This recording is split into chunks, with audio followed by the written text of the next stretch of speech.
Hi everyone, hope you had a good Easter and welcome to the start of term 5. We're going to start a different book, Roald Dahl, George's Marvellous Medicine. Really good book. Let's get started. Chapter 1, Grandma. I'm going shopping in the village, George's mother said to George on Saturday morning, so be a good boy and don't get up to any mischief.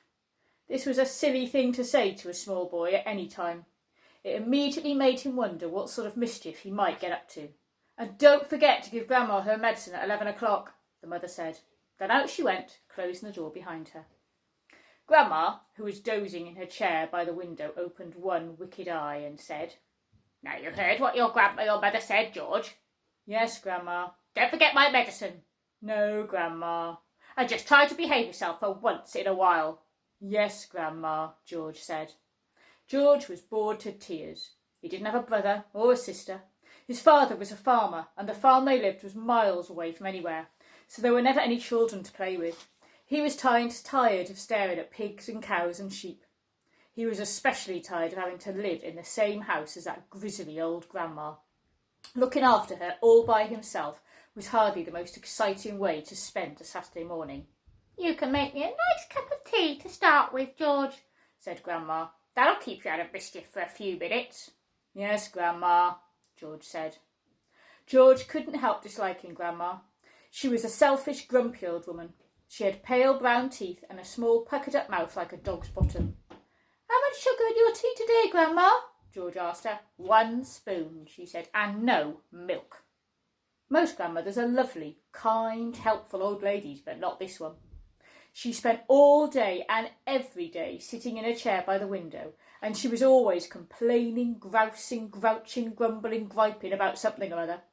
Never once, even on her best days, had she smiled at George or said, Well, how are you this morning, George? Or, Why don't you and I have a game of snakes and ladders? Or, How was school today? She only ever seemed to care about other people. She didn't seem to care about other people, only about herself. She was a miserable old grouch.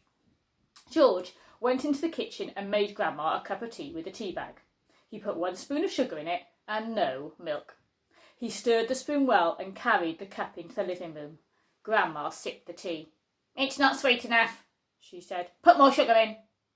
George took the cup back to the kitchen and added another spoonful of sugar. He stirred it again and carried it carefully to Grandma. Where's a saucer? She said. I won't have a cup without a saucer. George fetched her a saucer. And what about a teaspoon, if you please? I've stirred it for you, Grandma. I stirred it well. I'll stir my own tea, thank you very much, she said. Fetch me a teaspoon. George fetched her a teaspoon. When George's mother or father were at home, Grandma never ordered George about like this. It was only when she had him on her own that she began treating him badly. You know what's the matter with you? The old woman said, staring at George over the rim of the teacup with those bright, wicked little eyes. You're growing too fast. Boys who grow too fast become stupid and lazy. But I can't help it if I'm growing fast, Grandma, George said. Of course you can, she snapped. Growing's a nasty, childish habit. We have to grow, Grandma. If we didn't grow, we'd never be grown up. Rubbish, boy, rubbish, she said. Look at me. Am I growing? Certainly not. But you did once, Grandma. Only a very little, the old woman answered. I gave up growing when I was extremely small, along with all the other nasty childish habits, like laziness and disobedience and greed and sloppiness and untidiness and stupidity. You haven't given up any of those things, have you, boy? I'm only a little boy, Grandma. You're 8 years old, she snorted. That's old enough to know better. If you don't stop growing soon, it'll be too late. Too late for what, Grandma? It's ridiculous. You're nearly as tall as me, she went on. George had a good look at Grandma. She certainly was a very tiny person. Her legs were so short she had to have a footstool to put her feet on, and her head only came up halfway up the back of her armchair.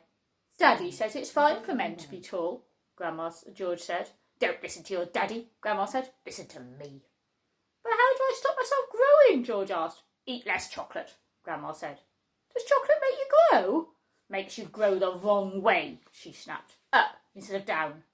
Grandma sipped some tea, but never took her eyes off the little boy who stood before her. Never grow up, she said. Always grow down. Yes, Grandma. And stop eating chocolate. Eat cabbage instead. Cabbage? Oh, no, I don't like cabbage, George said. It's not what you like or what you don't like, Grandma snapped. It's what's good for you that counts. From now on, you must eat cabbage 3 times a day. Mountains of cabbage. And if it's got caterpillars in it, so much the better.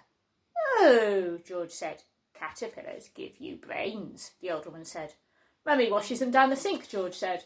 Mummy's as stupid as you are, Grandma said. Cabbage doesn't taste of anything without a few boiled caterpillars in it. Slugs, too. Not slugs, George cried out. I couldn't eat slugs.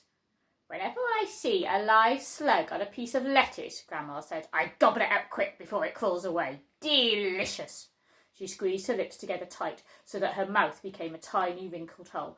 Delicious, she said again. Worms and slugs and beetly bugs, you don't know what's good for you. You're joking, Grandma. I never joke, she said. Beetles are perhaps the best of all. They go crunch. Grandma, that's beastly. The old hag grinned, showing those pale brown teeth. Sometimes, if you're lucky, she said, you get a beetle inside a stick of celery. That's what I like. Grandma, how could you? You find all sorts of nice things in sticks of raw celery. Sometimes it's earwigs. I don't want to hear about it, cried George. A big fat earwig is very tasty, Grandma said, licking her lips. But you've got to be very quick, my dear. When you put one of those in your mouth, it has a pair of sharp nippers on its back end, and it grabs your tongue with those, and it never lets you go. So you've got to bite the earwig first, chop chop, before it bites you. George started edging towards the door. He wanted to get as far away as possible from this filthy old woman. You're trying to get away from me, aren't you? She said, pointing a finger straight at George's face. You're trying to get away from Grandma.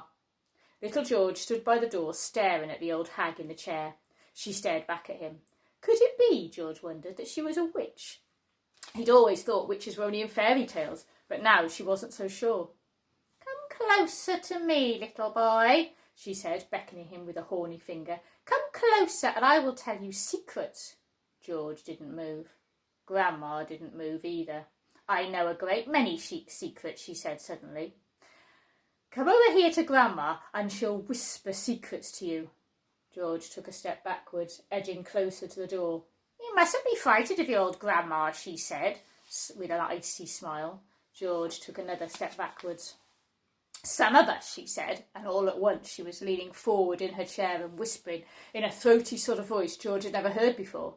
Some of us have magic powers that can twist the creatures of this earth into wondrous shapes. A tingle of electricity flashed down the length of George's spine. He began to feel frightened. Some of us have fire on our tongues and sparks in our belly and wizardry in the tips of our fingers. Some of us know secrets that would make your hair stand on end and your eyes pop out of their sockets. George wanted to run away, but his feet seemed stuck to the floor. We know how to make your nails drop off and teeth grow out of your fingers instead. George began to tremble. It was her face that frightened him most of all, the frosty smile, the brilliant, unblinking eyes. We know how to have you wake up in the morning with a long tail coming out of you. Grandma, stop! We know secrets, my dear, about dark places and dark things where dark things live and squirm and slither all over each other. George made a dive for the door. It doesn't matter how far you run, he heard her saying. You won't ever get away. George ran into the kitchen, slamming the door behind him. End of chapter 1.